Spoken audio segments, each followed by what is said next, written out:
बृहस्पतिवार व्रत कथा। प्राचीन समय की बात है। भारत में एक राजा राज्य करता था। वह बड़ा ही प्रतापी तथा दानी था। वह नित्य प्रति मंदिर में भगवान दर्शन करने जाता था। वह ब्राह्मण और गुरु की सेवा किया करता था। उसके द्वार से कोई भी याचक निराश होकर नहीं लौटता था। वह प्रत्येक गुरुवार को व्रत रखता एवं पूजन करता था। हर दिन गरीबों की सहायता करता था। परंतु यह सब बातें उसकी रानी को अच्छी नहीं लगती थी। वह न ही व्रत करती और न ही किसी को एक पैसा दान में देती थी। वह राजा से भी ऐसा करने के लिए मना किया करती थी। एक समय की बात है कि राजा शिकार खेलने वन को चले गए। घर पर रानी और दासी थी। उस समय गुरु बृहस्पति साधु का रूप धारण कर राजा के दरवाजे पर भिक्षा मांगने आए। साधु ने रानी से भिक्षा मांगी तो वह कहने लगी कि हे साधु महाराज, मैं इस दान पुण्य से तंग आ गई हूँ। इस कार्य के लिए मेरे पति देवी बहुत है। अब आप ऐसी कृपा करें कि सारा धन नष्ट हो जाए तथा मैं आराम से रह सकूँ। साधु रूपी बृहस्पति देव ने कहा कि हे देवी, तुम बहुत ही विचित्र हो। संतान और धन से कोई दुखी नहीं होता, इसको तो सभी चाहते हैं। पापी भी पुत्र और धन की इच्छा करता है। अगर तुम्हारे पास धन अधिक है तो भूखे मनुष्यों को भोजन करवाओ, प्याऊ लगवाओ, ब्राह्मणों को दान दो, धर्मशालाएं बनवाओ, कुआं, तालाब, बावड़ी, बाग बगीचे आदि का निर्माण करवाओ तथा निर्धनों की कुमारी कन्याओं का विवाह करो, साथ ही यज्ञ आदि करो। इस प्रकार के कर्मों से आपका और आपके कुल का नाम परलोक में सार्थक होगा एवं स्वर्ग की प्राप्ति होगी। परंतु रानी साधु की इन सब बातों से खुश नहीं हुई। उसने कहा, हे साधु महाराज, मुझे ऐसे धन की आवश्यकता नहीं जिनको मैं अन्य लोगों को दान दूं तथा जिनको रखने और संभालने में ही मेरा सारा समय नष्ट हो जाए। साधु ने कहा, हे देवी, यदि तुम्हारी ऐसी ही इच्छा है तो मैं जैसे बताता हूँ तुम वैसा ही करना। बृहस्पतिवार के दिन घर को गोबर से लिपना, अपने केसों को पीली मिट्टी से धोना, केसों को धोते समय स्नान करना, राजा से कहना वो हजामत करवाए, भोजन में मांस मदिरा खाना, कपड़ा धोबी के यहाँ धुलने देना। इस प्रकार 7 बृहस्पतिवार करने से तुम्हारा सारा धन संपत्ति नष्ट हो जाएगा। यह कहकर साधु महाराज रूपी बृहस्पति देव अंतर्ध्यान हो गए। रानी ने साधु के कहने अनुसार 7 बृहस्पतिवार तक वैसा ही करने का विचार किया। साधु के बताए अनुसार कार्य करते हुए केवल 3 बृहस्पतिवार ही बीते थे कि उसकी समस्त धन संपत्ति नष्ट हो गई। भोजन के लिए दोनों समय परिवार तरसने लगा तथा सांसारिक भोगों से दुखी रहने लगा। तब वह राजा रानी से कहने लगा, हे रानी, तुम यहाँ पर रहो, मैं दूसरे देश को जाता हूँ, क्योंकि यहाँ मुझे सभी मनुष्य जानते हैं, इसलिए मैं यहाँ कोई कार्य नहीं कर सकता। मैं अब परदेश जा रहा हूँ, वहाँ कोई काम धंधा करूँगा, शायद हमारे भाग्य बदल जाए। ऐसा कहकर राजा परदेश चला गया। वह वहाँ से जंगल से लकड़ियाँ काट कर लाता और शहर में बेचता। इस तरह जीवन व्यतीत करने लगा। इधर राजा के बिना रानी और दासियां दुखी रहने लगी। किसी दिन भोजन मिलता तो किसी दिन जल पीकर ही रह जाती। एक समय रानी और दासियों को 7 दिन बिना भोजन के व्यतीत करना पड़ा। तो रानी ने अपनी दासी से कहा, हे दासी, यहाँ पास ही नगर में मेरी बहन रहती है, वो बहुत ही धनवान है। तू उसके पास जा और वहाँ से 5 सेर बेझर मांग कर लेकर कर आ, जिससे कुछ समय के लिए हमारा गुजर हो जाएगा। दासी रानी की बहन के पास गई। रानी की बहन उस समय पूजा कर रही थी। बृहस्पतिवार का दिन था। दासी ने रानी की बहन से कहा, हे रानी, मुझे आपकी बहन ने भेजा है, मुझे 5 सेर बेझर दे दो। दासी ने यह बात अनेक बार कही, परंतु रानी की बहन ने कोई उत्तर नहीं दिया, क्योंकि वह उस समय बृहस्पतिवार की कथा सुन रही थी। जब दासी को रानी की बहन से कोई उत्तर नहीं मिला तो वह बहुत ही दुखी हुई। उसे क्रोध भी आया। वह लौटकर रानी से कहने लगी, हे रानी, आपकी बहन तो बहुत ही घमंडी है। वे छोटे लोगों से बात भी नहीं करती। मैंने उससे कहा तो उसने कोई उत्तर नहीं दिया। मैं वापस चली आई। रानी बोली, हे दासी, इसमें उसका कोई दोष नहीं है। जब बुरे दिन आते हैं तब कोई सहारा नहीं देता। अच्छे बुरे का पत्ता विपत्ति में ही लगता है। जो ईश्वर की इच्छा होगी वही होगा। यह सब हमारे भाग का दोष है। उधर रानी की बहन ने सोचा कि मेरी बहन की दासी आई थी, परंतु मैं उससे नहीं बोली, इससे वह बहुत दुखी हुई होगी। अतः कथा सुन और बृहस्पति विष्णु भगवान का पूजन समाप्त कर वह अपनी बहन के घर आई और कहने लगी, बहन, मैं बृहस्पतिवार का व्रत कर रही थी। तुम्हारी दासी हमारे घर गई थी, परंतु मैं जब तक कथा होती है तब तक हम ना ही उठते हैं ना ही बोलते हैं, इसलिए मैं नहीं बोली। कहो दासी, क्यों गई थी? रानी बोली, बहन, हमारे घर अनाज नहीं था। वैसे तुमसे कोई बात छिपी नहीं है, इस कारण मैंने दासी को तुम्हारे पास 5 सेर बेझर लेने के लिए भेजा था। रानी की बहन बोली, बहन देखो, बृहस्पति भगवान सबकी मनोकामना पूर्ण करते हैं। देखो शायद तुम्हारे घर में अनाज रखा हो। यह सुन दासी घर के अंदर गई। वहाँ उसे एक घड़ा बेझर भरा मिल गया। उसे बड़ी ही हैरानी हुई क्योंकि उसने एक एक बर्तन देख लिया था। उसने बाहर आकर रानी को बताया। दासी अपनी रानी से कहने लगी, हे रानी, देखो वैसे हमको जब अन्न नहीं मिलता तो हम रोज ही व्रत करते हैं। अगर इनसे व्रत की विधि पूछ ली जाए तो हम भी इसे किया करेंगे। दासी के कहने पर रानी ने अपनी बहन से बृहस्पतिवार व्रत के बारे में पूछा। उसकी बहन ने बताया, हे रानी बहन, बृहस्पतिवार को सूर्योदय से पूर्व उठकर स्नान करके बृहस्पतिवार का व्रत करना चाहिए, लेकिन उस दिन सिर नहीं धोना चाहिए। बृहस्पतिवार के व्रत में चने की दाल और मुनक्का से विष्णु भगवान का केले के वृक्ष के जड़ में पूजन करें तथा दीपक जलावें। उस दिन एक ही समय भोजन करें। भोजन पीले खाद्य पदार्थ का करें तथा कथा सुनें। इस प्रकार करने से गुरु भगवान प्रसन्न होते हैं, अन्न पुत्र धन देते हैं, मनोकामना पूर्ण करते हैं। व्रत और पूजन की विधि बताकर रानी की बहन अपने घर लौट गई। रानी और दासी दोनों ने निश्चय किया कि बृहस्पति देव भगवान का पूजन जरूर करेंगे। 7 दिन बाद जब बृहस्पतिवार आया तो उन्होंने व्रत रखा। घुड़साल से जाकर चना और गुड़ बिन लाई तथा उसकी दाल से केले के जड़ तथा विष्णु भगवान का पूजन किया। और अब भोजन पीला कहाँ से आए? दोनों बड़ी दुखी हुई, परंतु उन्होंने व्रत किया था, इस कारण बृहस्पति देव भगवान प्रसन्न थे। एक साधारण व्यक्ति के रूप में 2 थालों में सुंदर पीला भोजन लेकर आए और दासी को देकर बोले, हे दासी, यह भोजन तुम्हारे और रानी के लिए है, तुम दोनों भोजन करना।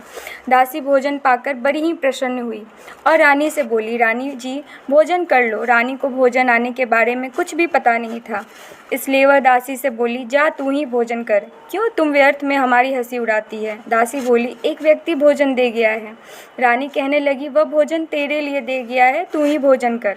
दासी ने कहा, वह व्यक्ति हम दोनों के लिए 2 थालों में भोजन दे गया है, इसलिए मैं और आप दोनों साथ साथ भोजन करेंगे। दोनों ने गुरु भगवान को नमस्कार कर भोजन प्रारंभ किया। उसके बाद से वे प्रत्येक बृहस्पतिवार को गुरु भगवान का व्रत और पूजन करने लगी। बृहस्पति भगवान की कृपा से उसके पास धन हो गया, परंतु रानी फिर पहले की तरह आलस्य करने लगी। तब दासी बोली, हे रानी, तुम पहले भी इस प्रकार का आलस्य करती थी। तुम्हें धन के रखने में कष्ट होता था, इस कारण सभी धन नष्ट हो गए। अब गुरु भगवान की कृपा से धन मिला है तो फिर तुम्हें आलस्य हो रहा है। बड़ी मुसीबतों के बाद हमने यह धन पाया है, इसलिए हमें दान पुण्य करना चाहिए। तुम भूखे मनुष्यों को भोजन करवाओ, प्याऊ लगवाओ, ब्राह्मणों को दान दो, कुआं तालाब बावड़ी आदि का निर्माण करवाओ, मंदिर पाठशालाएं बनवाकर दान दो, कुंवारी कन्याओं का विवाह करवाओ। धन को शुभ कार्यों में खर्च करो, जिससे तुम्हारे कुल का यश बढ़े तथा स्वर्ग को प्राप्त हो और पितृ प्रसन्न हो। दासी की बात मानकर रानी ने इसी प्रकार के कर्म करने प्रारंभ किए, जिससे उसका काफ़ी यश फैलने लगा। एक दिन रानी और दासी आपस में विचार करने लगी कि ना जाने राजा किस दशा में होंगे, उनकी कोई खोज खबर नहीं है। गुरु भगवान से उन्होंने प्रार्थना की और भगवान ने रात्रि में राजा को स्वप्न में कहा, हे राजा उठ, तेरी रानी तुझको याद करती है, अब अपने देश को लौट जा। राजा प्रातःकाल उठकर जंगल से लकड़ियाँ काटकर लाने के लिए जंगल की ओर चल पड़ा। जंगल से गुजरते हुए वह सोचने लगा कि रानी के गलती से उसे कितने दुख भोगने पड़े। राजपाट छोड़कर आकर उसे जंगल में रहना पड़ा। जंगल से लकड़ियाँ काटकर उन्हें बेचकर गुजारा करना पड़ा। उसी समय जंगल में बृहस्पति देव एक साधु का रूप धारण कर आए और राजा के पास आकर बोले, हे लकड़हारे, तुम इस सुनसान जंगल में किस चिंता में बैठे हो, मुझे बताओ। यह सुन राजा के नेत्रों में जल भर आया और साधु की वंदना कर बोला, हे प्रभु, आप सब कुछ जानने वाले हैं। इतना कहकर राजा ने साधु को संपूर्ण कहानी सुना दी। महात्मा दयालु होते हैं। वे राजा से बोले, हे राजा, तुम्हारी पत्नी ने बृहस्पति देव के प्रति अपराध किया था, जिसके कारण तुम्हारी यह दशा है।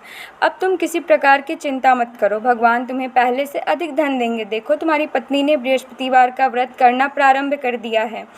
अब तुम भी बृहस्पतिवार का व्रत करके चने की दाल व गुड़ जल के लोटे में डालकर केले का पूजन करो, फिर कथा कहो या सुनो, भगवान तुम्हारी सब मनोकामना पूर्ण करेंगे। साधु को प्रसन्न देखकर राजा बोला, हे प्रभु, मुझे लकड़ी बेचकर इतना पैसा नहीं बचता जिससे मैं भोजन के उपरांत कुछ बचा सकूं। मैंने रात्रि में अपनी रानी को व्याकुल देखा है। मेरे पास कोई साधन नहीं है जिससे मैं समाचार जान सकूं। फिर मैं बृहस्पति देव की क्या कहानी कहूँ, मुझको तो कुछ भी मालूम नहीं है।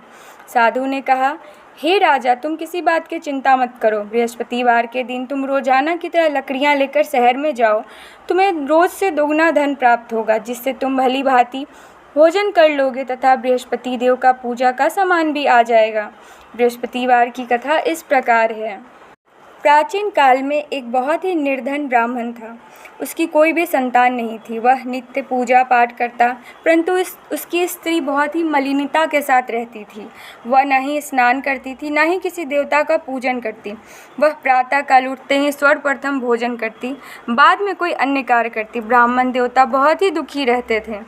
पत्नी को बहुत समझाते, किंतु उसका कोई परिणाम ना निकलता। भगवान की कृपा से ब्राह्मण की स्त्री के यहाँ कन्या जन्म ली। वह कन्या अपने पिता के घर में ही बड़ी होने लगी। वह बालिका प्रातः स्नान करके विष्णु भगवान का जप करती। वह बचपन से ही बृहस्पतिवार का व्रत भी करने लगी। पूजा पाठ समाप्त कर वह स्कूल जाती तो अपनी मुट्ठी में जौ भर कर ले जाती और पाठशाला जाने के मार्ग में डालती जाती। वही जौ स्वर्ण के हो जाते तो उन्हें लौटते समय बिनकर घर लेकर आती। एक दिन वह बालिका सूप में उन सोने के जौ को फटक कर साफ कर रही थी। तभी उसकी माँ ने देख लिया और कहा, हे बेटी, सोने के जौ को फटकने के लिए सोने का सूप होना चाहिए। दूसरे दिन गुरुवार था। इस कन्या ने व्रत रखा और बृहस्पति देव से प्रार्थना करके कहा, हे प्रभु, यदि मैंने सच्चे मन से आपकी पूजा की हो तो मुझे सोने का सूप दे दो। बृहस्पति देव ने उसकी प्रार्थना को स्वीकार कर लिया। रोजाना की तरह वह कन्या जौ फैलाती हुई स्कूल चली गई। स्कूल से लौटकर जब वह जौ बीन रही थी तो बृहस्पति देव की कृपा से उसे सोने का सूप मिला। उसे वह घर ले आई और उनसे जौ साफ करने लगी, परंतु उसकी माँ का वही ढंग रहा। एक दिन की बात है, वह कन्या सोने के सूप में वो जौ साफ कर रही थी। उस समय उस नगर का राजकुमार वहाँ से होकर निकला। इस कन्या के रूप और सोने के सूप में जौ को साफ करता देख उस कन्या पर मोहित हो गया। राजमहल आकर वह भोजन तथा जल त्याग कर उदास होकर लेट गया। राजा को जब यह राजकुमार द्वारा अन्य जल त्यागने का समाचार ज्ञात हुआ तो वह अपने मंत्रियों के साथ अपने पुत्र के पास गए और बोले, हे बेटा, तुम्हें किस बात का कष्ट है? किसी ने तुम्हारा अपमान किया अथवा कोई और कारण है? मुझे बताओ, मैं वही करूँगा जिससे तुम्हें प्रसन्नता हो। राजकुमार ने अपने पिता की बातें सुनी और बोला, मुझे आपकी कृपा से किसी बात का दुख नहीं है, किंतु किसी ने मेरा अपमान भी नहीं किया, परंतु मैं उस लड़की के साथ विवाह करना चाहता हूँ जो सोने के सूप में जौ को साफ कर रही थी। यह सुन राजा आश्चर्य में पड़ गए और बोले, हे बेटा, इस तरह की कन्या का पता तुम ही लगाओ, मैं उसके साथ तुम्हारा विवाह अवश्य ही करा दूंगा। राजकुमार ने राजा को उस लड़की के घर का पता बतलाया। मंत्री उस लड़की के घर गया और राजा का आदेश ब्राह्मण को सुनाया। कुछ ही दिन बाद ब्राह्मण की कन्या का विवाह राजकुमार के साथ संपन्न हो गया। कन्या के घर से जाते ही उस ब्राह्मण देवता के घर में पहले की भांति गरीबी का निवास हो गया। अब भोजन के लिए भी अन्न बड़ी मुश्किल से मिलता था। एक दिन दुखी होकर ब्राह्मण अपनी पुत्री से मिलने गया। बेटी ने पिता की दुखी अवस्था को देखा और अपनी माँ का समाचार पूछा। ब्राह्मण ने सभी हाल बताया। कन्या ने बहुत सा धन देकर अपने पिता को विदा किया। इस तरह ब्राह्मण का कुछ समय सुखपूर्वक व्यतीत हुआ, लेकिन कुछ दिन बाद फिर वही हाल हो गया। ब्राह्मण फिर अपनी कन्या के यहाँ गया और सभी हाल बताया तो पुत्री बोली, हे पिताजी, आप माताजी को यहाँ लिवा लाओ, मैं उन्हें वह विधि बता दूंगी जिससे गरीबी दूर हो जाए। ब्राह्मण देवता अपनी स्त्री को साथ लेकर अपनी पुत्री के पास राजमहल पहुँचे तो पुत्री अपनी माँ को समझाने लगी, हे माँ, तुम प्रातःकाल उठकर प्रथम स्नान आदि करके विष्णु भगवान का पूजन करो तो सब दरिद्रता दूर हो जाएगी। परंतु उसकी माँ ने उसकी एक भी बात नहीं मानी। वह प्रातःकाल उठकर अपनी पुत्री का बचा जूठन खा लेती थी। एक दिन उसकी पुत्री को बहुत गुस्सा आया। उसने एक रात कोठरी से सारा सामान बाहर निकालकर अपनी माँ को उसमें बंद कर दिया। प्रातः उसमें से उसे निकाला और स्नान आदि कराकर पूजा पाठ करवाया तो उसकी माँ की बुद्धि ठीक हो गई। इसके बाद से वह नियम से पूजा पाठ करती और प्रत्येक बृहस्पतिवार को व्रत रखने लगी। इस व्रत के प्रभाव से उसकी माँ भी बहुत धनवान हो गई और बृहस्पति देवता के प्रभाव से स्वर्ग को गई। वह ब्राह्मण भी सुखपूर्वक इस लोक का सुख भोग कर स्वर्ग को प्राप्त हुआ। इस तरह कहानी कहकर साधु देवता वहाँ से लोप हो गए। धीरे धीरे समय व्यतीत होने पर बृहस्पतिवार का दिन आया। राजा जंगल से लकड़ी काटकर किसी शहर में बेचने गया। उसे उस दिन और दिनों से अधिक धन मिला। राजा ने चना गुड़ आदि लाकर बृहस्पतिवार का व्रत किया। उस दिन से उसके सभी क्लेश दूर हो गए। परंतु जब अगला गुरुवार आया तो वह बृहस्पतिवार का व्रत करना भूल गया। इस कारण बृहस्पति भगवान नाराज हो गए। उस दिन उस नगर के राजा ने विशाल यज्ञ का आयोजन किया था और समस्त राज्य में घोषणा करवा दी थी कि कोई भी मनुष्य अपने घर में भोजन ना बनावे, ना ही आग जलावे। समस्त लोग मेरे यहाँ भोजन करने आवे। जो इस आज्ञा को नहीं मानेगा उसे फांसी की सज़ा दी जाएगी। राजा की आज्ञा अनुसार राज्य के सभी वासी राजा के भोज में सम्मिलित हुए, लेकिन वह लकड़हारा कुछ देर से पहुंचा, इसलिए राजा उसको अपने साथ महल में ले गए। जब राजा लकड़हारे को भोजन करा रहे थे तब रानी की दृष्टि उस खूंटी पर पड़ी जिस पर उसका हार लटका था। उसे हार खूंटी पर लटका दिखाई नहीं दिया। रानी को निश्चय हो गया कि मेरा हार इस लकड़हारे ने चुरा लिया है। उसी समय सैनिक को बुलवाकर उसे जेल में डलवा दिया। जब लकड़हारा जेल खाने में गया तो वह बहुत ही दुखी होकर विचार करने लगा कि ना जाने कौन से पूर्व जन्म से मुझे या कर्म से मुझे यह दुख प्राप्त है, और उसी साधु को याद करने लगा जो जंगल में मिला था। तत्काल बृहस्पति देव साधु के रूप में प्रकट हो गए और उसकी दशा को देखकर कहने लगे, अरे मूर्ख, तूने बृहस्पति देवता की कथा नहीं की, इसी कारण तुम्हें यह दुख प्राप्त है। अब चिंता मत कर। बृहस्पतिवार के दिन जेल खाने के दरवाजे पर 4 पैसे पड़े मिलेंगे। उनसे तू बृहस्पति देव की पूजन करना तो तेरे सभी कष्ट दूर हो जाएंगे। अगले बृहस्पतिवार उसे जेल के दरबार पर 4 पैसे पड़े मिले। राजा ने पूजा का सामान मंगवाकर कथा कही और प्रसाद बांटा। उसी रात्रि को बृहस्पति देव ने उस नगर के राजा को स्वप्न में कहा, हे राजा, तूने जिस आदमी को जेल खाने में बंद किया है वह निर्दोष है, वह राजा है, उसे छोड़ देना। रानी का हार उसी खूंटी पर लटका है। अगर तू ऐसा नहीं करेगा तो मैं तेरे राज को नष्ट कर दूंगा। राजा प्रातःकाल उठा और खूंटी पर हार लटका देखकर लकड़हारे को बुलाकर क्षमा मांगी तथा राजा के योग्य सुंदर वस्त्र आभूषण देकर उसे भेंट देकर विदा किया। गुरुदेव की आज्ञा अनुसार राजा अपने नगर को चल दिया। राजा जब नगर के निकट पहुंचा तो उसे बहुत ही आश्चर्य हुआ। नगर में पहले से अधिक बाग, तालाब, कुएं, बहुत सी धर्मशालाएं, मंदिर आदि बने हुए थे। राजा ने पूछा कि यह किसका बाग धर्मशाला है। तब नगर के सभी लोग कहने लगे कि यह सब रानी और दासी द्वारा बनवाए गए हैं। राजा को आश्चर्य हुआ और गुस्सा भी आया। जब रानी ने खबर सुनी कि राजा आ रहे हैं तो उसने अपनी दासी से कहा, हे दासी, देख, राजा हमको कितनी बुरी हालत में छोड़ गए थे। वह हमारी ऐसी हालत देखकर लौट ना जाए, इसलिए तू दरवाजे पर खड़ी हो जा। रानी की आज्ञा अनुसार दासी दरवाजे पर खड़ी हो गई। जब राजा आए तो उन्हें अपने साथ महल में लिवा लाई।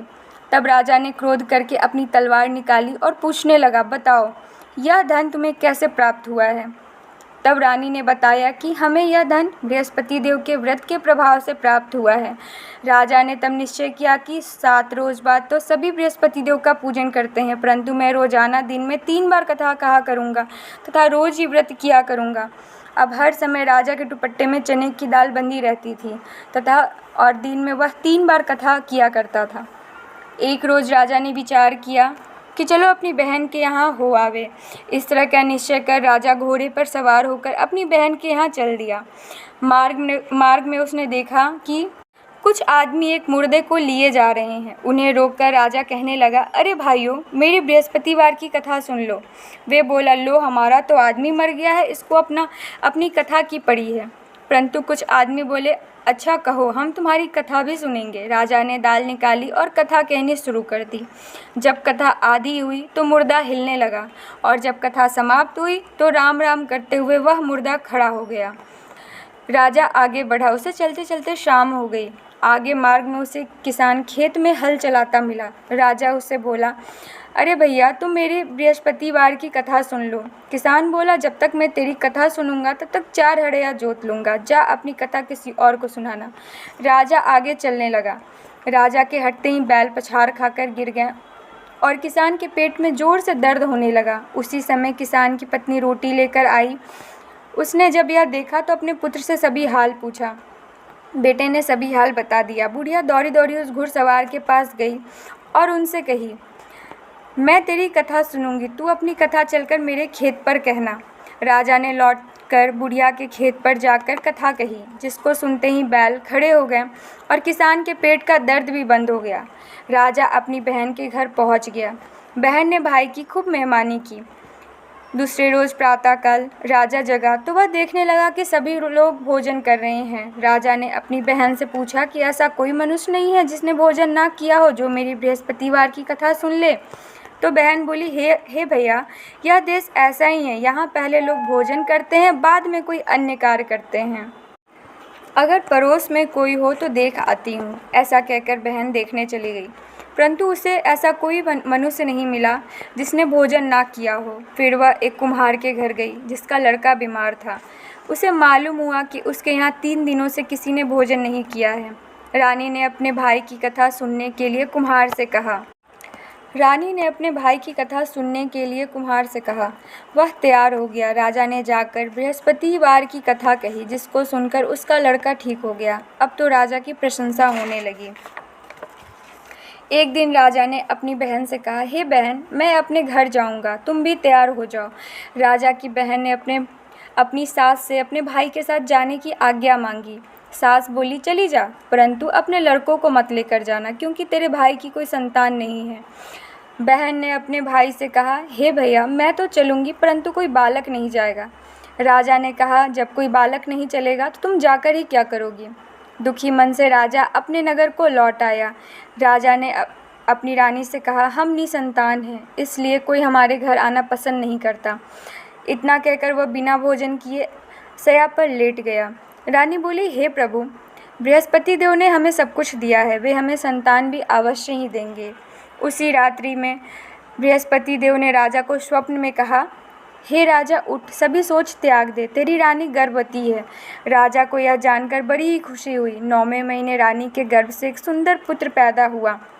जब राजा की बहन ने यह शुभ समाचार सुना तो वह बहुत ही खुश हुई और बधाई लेकर अपने भाई के यहाँ आई। तभी रानी ने कहा, घोड़ा चढ़कर नहीं आई, गधा चढ़ी आई। राजा की बहन बोली, भाई, मैं इस प्रकार नहीं कहती तो तुम्हें औलाद कैसे मिलती। बृहस्पति देव ऐसे ही हैं, जिनके मन में जो कामनाएं रहती हैं सभी को पूर्ण करते हैं। जो सद्भावना पूर्वक बृहस्पतिवार का व्रत करता है एवं कथा पढ़ता है अथवा सुनता है और दूसरे को सुनाता है, बृहस्पति देव उसकी सभी मनोकामनाएं पूर्ण करते हैं। बृहस्पति देव उसकी सदैव रक्षा करते हैं। जो संसार में सद्भावना व सच्चे हृदय से बृहस्पति देव का पूजन करते हैं, उनकी सभी मनोकामनाएं उसी प्रकार पूर्ण होती हैं जैसे रानी और राजा ने बृहस्पति देव की कथा का गुणगान किया। उनकी सभी इच्छाएं बृहस्पति देव ने पूर्ण की। मनुष्य को हृदय से उनका मनन करते हुए जयकार करना चाहिए। बोलो बृहस्पति भगवान की जय, महालक्ष्मी की जय। बृहस्पति देव की आरती। जय बृहस्पति देवा, ओम जय बृहस्पति देवा। छिन्न छिन्न भोग लगाऊं, कदली फल मेवा। ओम जय बृहस्पति देवा। तुम पूरन परमात्मा, तुम अंतर्यामी। जगत पिता जगदीश्वर, तुम सबके स्वामी। ओम जय बृहस्पति देवा। चरणामृत निज निर्मल, सब पातक हरता। सकल मनोरथ दायक, कृपा करो भरता। ओम जय बृहस्पति देवा। तन मन धन अर्पण कर, जो जन शरण परे। प्रभु प्रकट तब हो करे, आकर द्वार खरे। ओम जय बृहस्पति देवा। दीन दयाल दयानिधि, भक्तन हितकारी। पाप दोष सब हरता, भव बंधन हारी। ओम जय बृहस्पति देवा। सकल मनोरथ दायक, सब संशय हारी। विषय विकार मिटाओ, संतन सुखकारी। ओम जय बृहस्पति देवा।